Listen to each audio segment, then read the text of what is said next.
Happy? എവിടെ പോവാ നമ്മള്? ട്രിപ്പിന് പോവാ? ചാക്കോ എവിടെ പോവാ? Are you excited? പോവാം. എല്ലാവർക്കും ബൈ പറയൂ.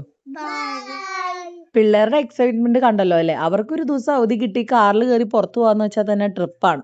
അപ്പോൾ ഇന്ന് നല്ലൊരു ദിവസമായി ഇതിന്റെ അവധി കിട്ടിയോണ്ട് തന്നെ നമ്മൾ ഇന്നലെ രാത്രി പ്ലാൻ ചെയ്തു. എന്തായാലും അവധിയല്ലേ, നമുക്ക് കുരുക്കഴിക്കുന്ന മാതാവിന്റെ അടുത്ത് പോയിട്ട് വരാം എന്നുള്ളത്. അപ്പോൾ ഇത് റെഡി ആയിട്ട് ഇറങ്ങിയിട്ടുണ്ട്. ഇത് നമ്മുടെ ഡ്രീം കളക്ഷന്റെ ഓൺ പ്രൊഡക്റ്റ് ആണ്. സ്പെഷ്യലി ഞാൻ ഇറക്കിയിരിക്കുന്ന ഐറ്റം ആണ്. അത് കഴിഞ്ഞിട്ട് ദേ ചാക്കോ എല്ലാവരുടെ കാലിൽ നോക്കിയപ്പോൾ ചെരുപ്പുണ്ട്. ഡിമ്പിളിന്റെ കാലേ മാത്രം ചെരുപ്പില്ല. അപ്പോൾ ഡിമ്പിളിന്റെ റൂമിൽ പോയിട്ട് ഡിമ്പിളിന്റെ ഷൂസ് എടുത്തുകൊണ്ട് വന്ന് ഇടാൻ പറയാണ് കേട്ടോ. അപ്പോൾ എല്ലാവരുടെ കാലിൽ നോക്കുമ്പോൾ മമ്മി പറഞ്ഞു എനിക്കോ. അപ്പം മമ്മിയോട് പറയാം, മമ്മി ഇട്ടിട്ടുണ്ടല്ലോ. അത് കഴിയുമ്പോൾ ഡാഡിയുടെ കാലിൽ ചെരുപ്പില്ല. ഉടനെ പോയി ഡാഡിയുടെ ചെരുപ്പ് പുറത്തുനിന്ന് എടുത്തുകൊണ്ട് വന്ന് കൊടുക്കുന്നുണ്ട് കേട്ടോ. ഇപ്പോഴും നമ്മുടെ കയ്യിൽ ആൾക്കാർ കുരുക്കഴിക്കുന്ന മാതാവിൻ്റെ പ്രാർത്ഥന അല്ലെങ്കിൽ സ്റ്റാച്ചു ഒക്കെ ചോദിച്ച് ഇപ്പോഴും ആൾക്കാർ മെസ്സേജ് അയക്കാറുണ്ട്. അല്ലെങ്കിൽ പ്രാർത്ഥിച്ച് അവർക്ക് കിട്ടിയ എന്താ പറയുക അനുഗ്രഹങ്ങളും അവരുടെ വിഷമങ്ങളും ഒക്കെ പറയുമ്പോൾ നമുക്ക് ഭയങ്കര സന്തോഷമാകാറുണ്ട്. നമ്മൾ വഴി ഒരാൾ അറിഞ്ഞ് അത് ചെയ്ത് അവർക്ക് സാധ്യമാകുമ്പോൾ ഭയങ്കര സന്തോഷമല്ലേ. ഇതാണ് കേട്ടോ സെന്റ് മേരീസ് ചർച്ച് തുമ്പരശ്ശേരി എന്നാണ് പ്രൊണൗൺസ് ചെയ്യുന്നതെന്ന് തോന്നുന്നു കേട്ടോ. അങ്ങനെ എന്താ പറയുക, എങ്ങനെയാണ് നമ്മളിത് അറിയുന്നത്? മമ്മിയെ കറക്റ്റ് പറയാം. ഞാൻ മമ്മി വഴിയാണ് കുരുക്കഴിക്കുന്ന മാതാവിനെ പറ്റി അറിയുന്നത്. മമ്മി അറിയുന്നത് ബേബിയമ്മായി വഴിയാണ് കേട്ടോ.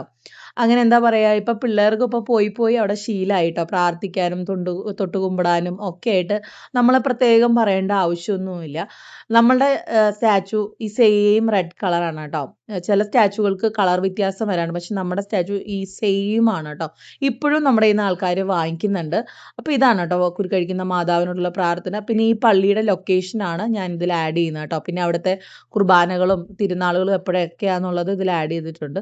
നമ്മൾ അവിടുന്ന് നേരെ പോയത് ഉറങ്ങുന്ന ഔസേപ്പിതാവിൻ്റെ പള്ളിയിലേക്കാണ് കേട്ടോ. ഇതെല്ലാം ഓൺ ദ വേ ആണ്. അപ്പോൾ അതിൻ്റെ ലൊക്കേഷനുകളൊക്കെ ഞാൻ ഈ വീഡിയോയിൽ ആഡ് ചെയ്യുന്നുണ്ട്, പ്രാർത്ഥനകളും ആഡ് ചെയ്യുന്നുണ്ട് കേട്ടോ.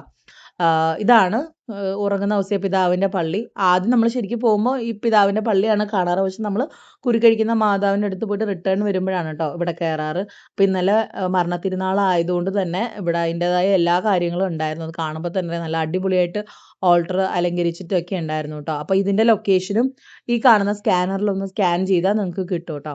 കുറേ പേർക്ക് ഭയങ്കര, ഞങ്ങളിന്ന് പോയപ്പോൾ അവിടെ വെച്ച് കുറേ സബ്സ്ക്രൈബേഴ്സിനെ കാണുകയും ഭയങ്കര സന്തോഷമായി കേട്ടോ.